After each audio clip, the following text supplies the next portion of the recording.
കടലിലെ ഭീമൻ വിമാനവാഹിനി കപ്പലുകൾ എന്ന് പറഞ്ഞാൽ അതൊരു പേടി സ്വപ്നമായിരുന്നു. ആയിരക്കണക്കിന് സൈനികരും ആകാശത്ത് വട്ടമിടുന്ന യുദ്ധവിമാനങ്ങളും കടലിനടിയിൽ പതുങ്ങിയിരിക്കുന്ന ആണവ സബ്മറൈനുകളും ചേർന്ന് തീർക്കുന്ന ആ പ്രതിരോധ കോട്ട തകർക്കുക എന്നത് ആർക്കും ചിന്തിക്കാൻ പോലും കഴിയാത്ത കാര്യമായിരുന്നു. ലോകത്തെ ഏത് തീരത്തും ചെന്ന് അധികാരം സ്ഥാപിക്കാൻ ഈ ഉരുക്കു കോട്ടകൾക്ക് കഴിഞ്ഞിരുന്നു. എന്നാൽ ഇന്ന് കാലം മാറി, യുദ്ധത്തിന്റെ നിയമങ്ങളും മാറി. മുമ്പൊക്കെ തോക്കുകളും പീരങ്കികളുമായിരുന്നു കരുത്തിന്റെ അടയാളമെങ്കിൽ ഇന്ന് കാണാൻ കഴിയാത്ത ഡാറ്റ സിഗ്നലുകളിലും റഡാർ തരംഗങ്ങളിലുമാണ് കളി നടക്കുന്നത്.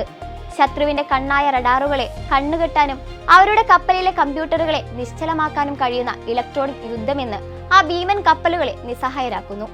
ഇവിടെയാണ് ഇറാന്റെ യുദ്ധതന്ത്രം ലോകരാജ്യങ്ങളെ അമ്പരപ്പിക്കുന്നത്. കോടികൾ വിലയുള്ള ആനയെപ്പോലെ വലിപ്പമുള്ള ഒരു കപ്പലിനെ നേരിടാൻ അവർ വലിയ കപ്പലുകളെയല്ല അയക്കുന്നത്. പകരം ഈച്ചക്കൂട്ടങ്ങളെ പോലെ പാഞ്ഞെടുക്കുന്ന നൂറുകണക്കിന് ചെറിയ ഡ്രോണുകളെയും സ്പീഡ് ബോട്ടുകളെയുമാണ് അവർ ആയുധമാക്കുന്നത്. ഒരേ സമയം എല്ലാ വശത്തു നിന്നും ആക്രമണം വരുമ്പോൾ ഭീമൻ കപ്പലുകളുടെ പ്രതിരോധ സംവിധാനങ്ങൾ പോലും കൺഫ്യൂഷനിലാകും. ആനയെ 1000 ഉറുമ്പുകൾ ചേർന്ന് വീഴ്ത്തുന്നത് പോലെ ലളിതവും എന്നാൽ മാരകവുമായ ഒരു തന്ത്രമാണിത്. അതായത് വലിപ്പത്തേക്കാൾ വേഗതയ്ക്കും ബുദ്ധിക്കും പ്രാധാന്യമുള്ള ഒരു കാലഘട്ടത്തിലേക്ക് ലോകം മാറിയിരിക്കുന്നു. ഇന്ന് യുദ്ധം ജയിക്കുന്നത് വലിയ ആയുധങ്ങൾ ഉള്ളവനല്ല, മറിച്ച് സാങ്കേതിക വിദ്യ കൊണ്ട് ശത്രുവിനെ അന്ധനാക്കാൻ കഴിയുന്നവനാണ്. നിമിറ്റ്സ് ക്ലാസ് വിമാനവാഹിനി കപ്പലുകൾ രൂപകൽപ്പന ചെയ്ത കാലഘട്ടം ശീതയുദ്ധത്തിന്റെ ഉച്ചസ്ഥായിയായിരുന്നു.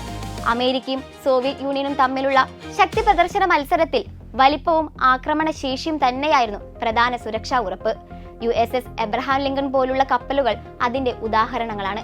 ഏകദേശം ഒരു ചെറിയ നഗരത്തിന്റെ വലിപ്പമുള്ള ഈ കപ്പലുകൾ 90ഓളം വിമാനം വരെ വഹിക്കാൻ കഴിവുള്ളവയാണ്. എന്നാൽ ഈ വൻഘടനകൾ തന്നെയാണ് ഇന്നത്തെ സെൻസർ അധിഷ്ഠിത യുദ്ധകാലത്ത് പുതിയ പ്രശ്നങ്ങൾ സൃഷ്ടിക്കുന്നത്. കപ്പലിന്റെ ഉയർന്ന ദ്വീപുഘടനയും വലിയ മാസ്റ്റുകളും റഡാർ തരംഗങ്ങളെ ശക്തമായി തിരിച്ചയക്കുന്നതിനാൽ റഡാർ ക്രോസ് സെക്ഷൻ വളരെ വലുതാകുന്നു. അതായത് ശത്രു രാജ്യങ്ങളുടെ ദീർഘദൂര റഡാറുകൾക്ക് ഇത്തരം കപ്പലുകളുടെ സാന്നിധ്യം വളരെ നേരത്തെ തന്നെ തിരിച്ചറിയാൻ കഴിയും. ഇതിന്റെ വിപരീത ദിശയിലാണ് ജെറാൾഡ് ആർ ഫോർഡ് ക്ലാസ് രൂപകൽപ്പന മുന്നേറിയത്. പുതിയ തലമുറ കരിയറുകളിൽ ദ്വീപുഘടന ചെറുതാക്കി പിന്നിലേക്ക് മാറ്റുകയും ഉപരിതല കോണുകൾ മാറ്റി റഡാർ തരംഗങ്ങൾ നേരിട്ട് തിരിച്ചു പോകാതെ ചിതറുന്ന രീതിയിൽ ഡിസൈൻ ചെയ്യുകയും ചെയ്തു. ഇതിലൂടെ കണ്ടെത്തൽ സമയം വൈകിപ്പിക്കാനാണ് ലക്ഷ്യം. എന്നിരുന്നാലും സ്റ്റെൽത്ത് എന്നത് അദൃശ്യമാകുന്നില്ല, മറിച്ച് കണ്ടെത്തൽ പ്രക്രിയയെ ബുദ്ധിമുട്ടാക്കുന്നതാണ്. അതിനാൽ തന്നെ ശക്തമായ നിരീക്ഷണ ശൃംഖലകളുള്ള പ്രദേശങ്ങളിൽ ഏറ്റവും ആധുനിക കപ്പലുകൾക്കും വെല്ലുവിളികൾ നിലനിൽക്കും. ഇവിടെ ഇറാൻ വികസിപ്പിച്ചെടുത്ത ഓവർ ദി ഹൊറൈസൺ റഡാർ ശൃംഖലകൾ നിർണായകമാകുന്നു. പരമ്പരാഗത റഡാറുകൾ ഭൂമിയുടെ വളവ് കാരണം പരിമിത ദൂരത്തിൽ മാത്രമേ പ്രവർത്തിക്കൂ. എന്നാൽ OTH റഡാറുകൾ ഉയർന്ന ഫ്രീക്വൻസി തരംഗങ്ങൾ അയച്ച് അവയെ അയണോസ്ഫിയറിൽ നിന്ന് തിരിച്ചുവിട്ട് ദൂരപ്രദേശങ്ങളിലെ വലിയ വസ്തുക്കളുടെ സാന്നിധ്യം തിരിച്ചറിയാൻ ശ്രമിക്കുന്നു. സെഫർ, ഗാദിർ പോലുള്ള സംവിധാനങ്ങൾ ഈ സാങ്കേതിക വിദ്യയുടെ ഉദാഹരണങ്ങളാണ്. കൃത്യമായ സ്ഥാനനിർണയം ഉടൻ ലഭിക്കണമെന്നില്ലെങ്കിലും വലിയ ഒരു കപ്പൽ ഒരു മേഖലയിലേക്ക് പ്രവേശിച്ചുവെന്ന മുന്നറിയിപ്പ് നൽകാൻ ഇവയ്ക്ക് കഴിയും. സമുദ്ര നിരീക്ഷണത്തിൽ ഇത് വലിയ തന്ത്രപരമായ നേട്ടമാണ്. റഡാർ വിവരങ്ങൾ മാത്രം യുദ്ധത്തിന് മതിയാകില്ല. അതിനാലാണ് ഇറാൻ നിരീക്ഷണ ഡ്രോണുകളെ ശൃംഖലയുടെ അടുത്ത ഘട്ടമായി ഉപയോഗിക്കുന്നത്. മൊഹാജിർ 6 പോലുള്ള ഡ്രോണുകൾ ദീർഘദൂരത്തിൽ പറന്ന് ലക്ഷ്യത്തെ ദൃശ്യപരമായി സ്ഥിരീകരിക്കുകയും അതിന്റെ വേഗതയും ദിശയും നിരീക്ഷിക്കുകയും ചെയ്യുന്നു. റഡാർ കണ്ടെത്തൽ, ഡ്രോൺ സ്ഥിരീകരണം, ലക്ഷ്യ ട്രാക്കിംഗ് എന്ന 3 ഘട്ട നിരീക്ഷണ മാതൃകയാണ് ഇവിടെ രൂപപ്പെടുന്നത്. ചെറിയതും ചെലവ് കുറഞ്ഞതുമായ ഡ്രോണുകൾ ഉപയോഗിച്ച് വലിയ യുദ്ധക്കപ്പലുകളെ നിരീക്ഷിക്കാൻ കഴിയുന്നുവെന്നത് അസമതുലിത യുദ്ധരീതിയുടെ പ്രധാന സവിശേഷതയായി മാറുന്നു. ഒരു വിമാനവാഹിനി കപ്പലിന്റെ സ്ഥാനം കൃത്യമായി മനസ്സിലായാൽ അടുത്ത ഘട്ടം ആക്രമണ ശേഷിയാണ്. ഈ സാഹചര്യത്തിൽ ഗാലിദ് ഫാസ് കപ്പൽവേദ ബാലിസ്റ്റിക് മിസൈൽ ഏറെ ചർച്ച ചെയ്യപ്പെടുന്നു. സാധാരണ ബാലിസ്റ്റിക് മിസൈലുകളിൽ നിന്ന് വ്യത്യസ്തമായി ഇത് അവസാന ഘട്ടത്തിൽ ലക്ഷ്യത്തെ തിരിച്ചറിയാൻ ഇലക്ട്രോ ഒപ്റ്റിക്കൽ സീക്കർ ഉപയോഗിക്കുന്നു. ഉയർന്ന വേഗതയും മുകളിൽ നിന്ന് പതിക്കുന്ന ആക്രമണ കോണും കാരണം പ്രതിരോധ സംവിധാനങ്ങൾക്ക് പ്രതികരിക്കാൻ സമയം കുറയുന്നു. വലിയ കപ്പലുകളെ ലക്ഷ്യമിട്ടുള്ള ആയുധമായി ഇത് രൂപകൽപ്പന ചെയ്തിരിക്കുന്നത് വിമാനവാഹിനി കപ്പലുകൾ പോലും പുതിയ ഭീഷണികളിൽ നിന്ന് പൂർണ്ണമായി സുരക്ഷിതമല്ലെന്ന ആശയം ശക്തിപ്പെടുത്തുന്നു. ഇതോടൊപ്പം ദീർഘദൂര ക്രൂയിസ് മിസൈലുകളും സമുദ്രയുദ്ധത്തിന്റെ സ്വഭാവം മാറ്റിയിട്ടുണ്ട്. അബു മഹദി കപ്പൽവേദ മിസൈൽ സമുദ്രനിരപ്പിനോട് ചേർന്ന് വളരെ താഴ്ന്ന ഉയരത്തിൽ പറക്കുന്നതിനാൽ റഡാർ കണ്ടെത്താൻ വൈകാൻ സാധ്യതയുണ്ട്.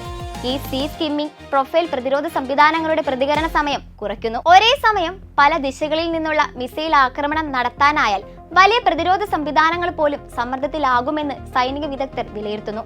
എന്നാൽ ഈ മുഴുവൻ സമവാക്യത്തിലെ ഏറ്റവും സൂക്ഷ്മ ഘടകം ഇലക്ട്രോണിക് നിശബ്ദതയാണ്. ഒരു കപ്പൽ സ്വന്തം റഡാറുകളും കമ്മ്യൂണിക്കേഷൻ സംവിധാനങ്ങളും സജീവമാക്കിയാൽ അതിന്റെ സിഗ്നലുകൾ തന്നെ ശത്രുവിന്റെ ഇലക്ട്രോണിക് ഇന്റലിജൻസ് സംവിധാനങ്ങൾക്ക് സൂചനയായി മാറും.